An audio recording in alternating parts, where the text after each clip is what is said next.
Hello guys, welcome back to my YouTube channel global politics. और आज हम जिस टॉपिक के बारे में बात करने जा रहे हैं वो लिटरली बहुत इंपॉर्टेंट टॉपिक है, क्योंकि आप लोगों ने बहुत ऐसी वीडियोस देखी होंगी कि 2026 में दुनिया खत्म होने वाली है। और मैं सही बताऊं तो ऐसा समय आ भी सकता है, और दुनिया इसमें बहुत बड़े खतरे में है जो भी ट्रम्प ने किया है। और हमेशा ट्रम्प ही होते हैं इन सब चीज़ों के पीछे मोस्टली। तो लेट्स स्टार्ट कि सबसे पहले हुआ क्या। मैं आपको उसका कॉन्टेक्स्ट बता देता हूँ। जैसा कि आप लोगों को अब तक पता चल गया होगा कि जो यूएस है उसने वेनेजुएला पे अटैक किया है, और जो वहाँ के प्रेसिडेंट थे और वहाँ की जो फर्स्ट लेडी थी उनको उन्होंने किडनैप कर लिया, उठा के डायरेक्टली जेट से। ठीक है, अगर आप देखेंगे तो उसको डायरेक्टली जेट से उठा के वो न्यूयॉर्क में लेके आ गए, और अब उनका केस चलेगा न्यूयॉर्क में। ठीक है। और जो भी ये हुआ है ये यूपीएससी के लिए बहुत ज़्यादा इंपॉर्टेंट था, और इस पूरे ऑपरेशन का जो नाम है वो एब्सोल्यूट रिजॉल्व रखा गया है। ठीक है। अब इसके पीछे बहुत सारी जियोपॉलिटिकल एस्पेक्ट्स भी हैं जो कि आप धीरे धीरे जानेंगे। सबसे पहले तो ये जान लीजिए कि ये हुआ कैसे। फ्राइडे की रात को 150 एयरक्राफ्ट, ठीक है, 20 अलग अलग डिफरेंट एयर बेसिस से वो फ्लाई किए, वेनेजुएला के ऊपर गए, वहाँ बॉम्बिंग किए। मैं आपको उसकी वीडियो भी दिखाऊंगा। वो वहाँ पे बॉम्बिंग किए और पूरा का पूरा जो भी था सब पूरा का पूरा बॉम्बिंग वगैरह किए। और जो वेनेजुएला के प्रेसिडेंट थे मदुरो, उनको उठा लिया, और उनकी फर्स्ट लेडी जो उनकी वाइफ थी उनको भी उठा लिए, और उनको डायरेक्टली यूएस में लेके आ गए, न्यूयॉर्क में। अब सबसे पहले ये पता लगेंगे कि अगर वो उठ गए तो उसके बाद हुआ क्या। तो उसके बाद जो उनकी सपोर्टर थी, जो वाइस प्रेसिडेंट थी उस समय उस कंट्री की, सुप्रीम कोर्ट ने उनको इंटरिम प्रेसिडेंट बना दिया है मदुरो के एब्सेंस में। ठीक है। अब सबसे पहले तो यही होता है कि मार्केट तो पूरा हिल गया है।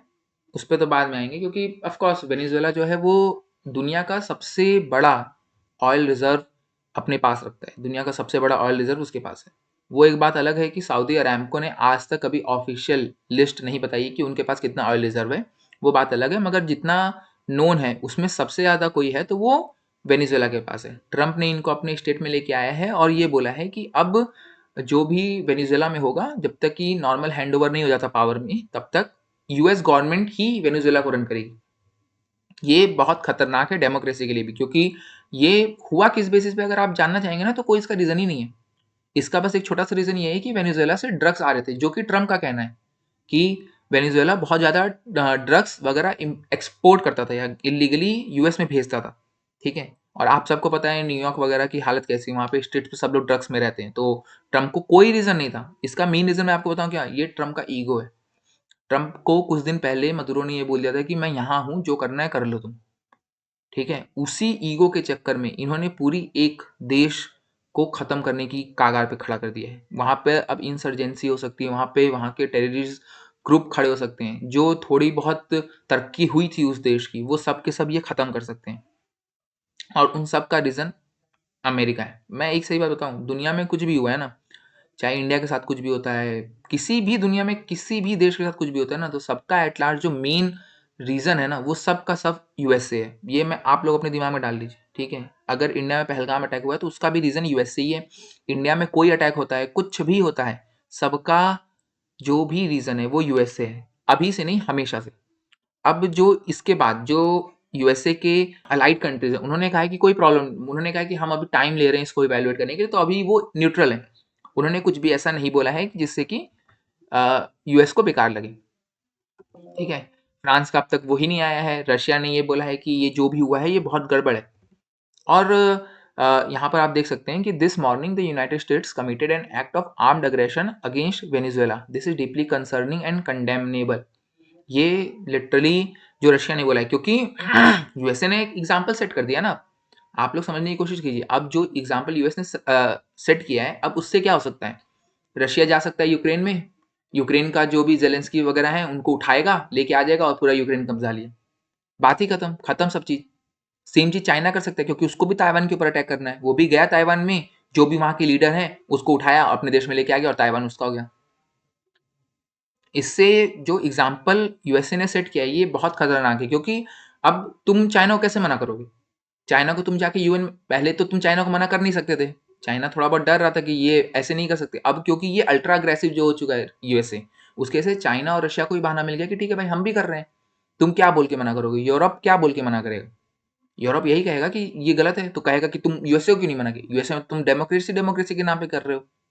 अगर तुमको इतना ही डेमोक्रेसी की परवाह थी, तो जब सबको पता है कि पाकिस्तान में भी ऑथोरिटियन रूल ही चलता है, वहाँ पे कोई डेमोक्रेट गवर्नमेंट नहीं है, बट फिर भी वो तो उसको उनका तो वो सबसे फेवरेट फील्ड मार्शल हो गया। ये सब जो पूरा दोगला बिहेवियर है ना, ये यूएसए का बहुत खराब है। और मैं सही बताऊं, जल्द से जल्द, मुझे नहीं पता कि चाइना रिप्लेस करेगा इंडिया को या चाइना रिप्लेस करेगा यूएसए को कि इंडिया रिप्लेस करेगा, बट जल्द से जल्द अगर यूएसए रिप्लेस नहीं हुआ एज अ वर्ल्ड पावर, जो मेजर पावर है, जो कि ऑलरेडी हो रहा है धीरे धीरे, बट अगर वो और फास्ट नहीं हुआ तो मैं सही बताऊं, दुनिया को यूएसए जीने लायक ही नहीं छोड़ेगा। और ये तो बस शुरुआत थी। अगर आप देखें तो कनाडा, मैक्सिकन, ये जितनी भी सब आसपास की कंट्री हैं, इवन नॉर्थ अमेरिकन जो कंट्री हैं, सब के सब क्रिटिसाइज किए हैं यूएसए को कि ठीक है ये गलत किया आपने। इसका सिर्फ एक वजह है क्योंकि यूएसए कहते थे कि हम ग्रीनलैंड को भी कब्जा लेंगे, हम कनाडा पे भी कब्जा लेंगे। कनाडा को तो 51 स्टेट कहते थे, मैक्सिको वो वही कहते थे। अब उन लोग को भी दिख रहा है कि ट्रंप अगर चाहें तो सच में ऐसा कर सकते हैं। और मैं एक सही बात बताऊं, इसमें जो भी हो रहा है ना, उसमें लॉस सिर्फ और सिर्फ एक ही कॉन्टिनेंट का है, वो है यूरोप का। क्योंकि यूएसए तो खुद बहुत दूर बैठा है। यूएसए ने कभी अपने आसपास की कंट्रीज को इतना डेवलप ही नहीं होने दिया, या इतना रिसोर्सफुल होने ही नहीं दिया कि वो कभी यूएस को चैलेंज कर सके।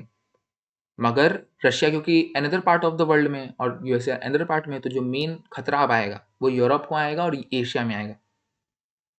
अब इसके बाद जो चाइना ने बोला, चाइना ने क्या बोला है कि जो भी मदुरो के साथ तुमने किया उसको तुरंत छोड़, क्योंकि चाइना और रशिया वेनेजुएला को सपोर्ट कर रहे थे।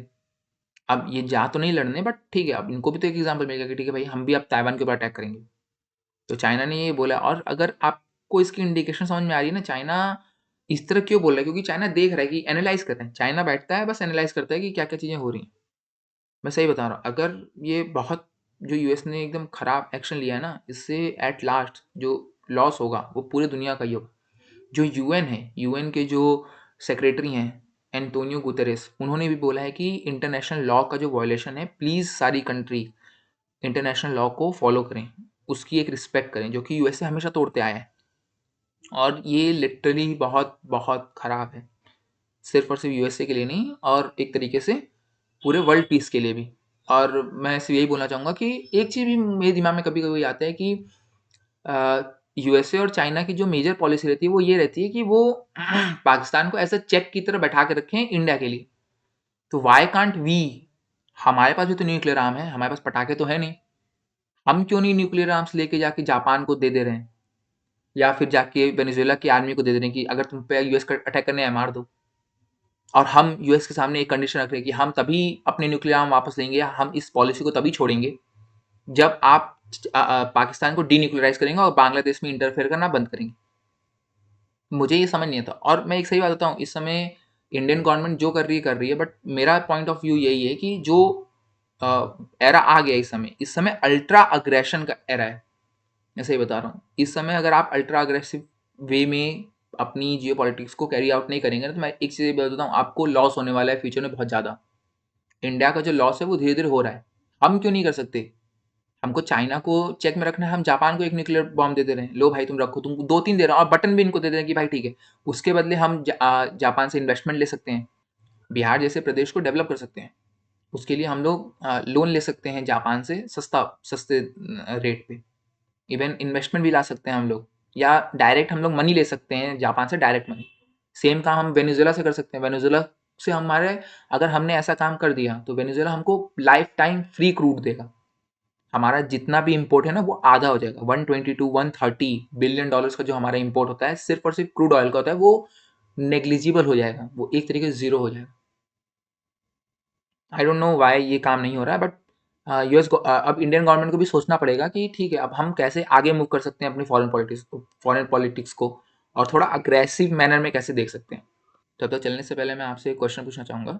और आज का जो क्वेश्चन है कि जो इंडिया अपना बंकर बस्टर बॉम्ब बना रहा है, उसके लिए कौन सी मिसाइल यूज़ कर रहा है। आप प्लीज़ हमारी वीडियोस को देखते रहिए और प्लीज़ कमेंट कीजिए जो मैंने आपसे पूछा कि क्यों इंडिया को ये काम नहीं करना चाहिए। इंडिया भी तो कर सकता है ना, इंडिया के पास न्यूक्लियर बॉम्ब है। इसकी जो भी आपके सजेशन होगा आप प्लीज़ उसको कमेंट बॉक्स में लिखिएगा। Thank you very much.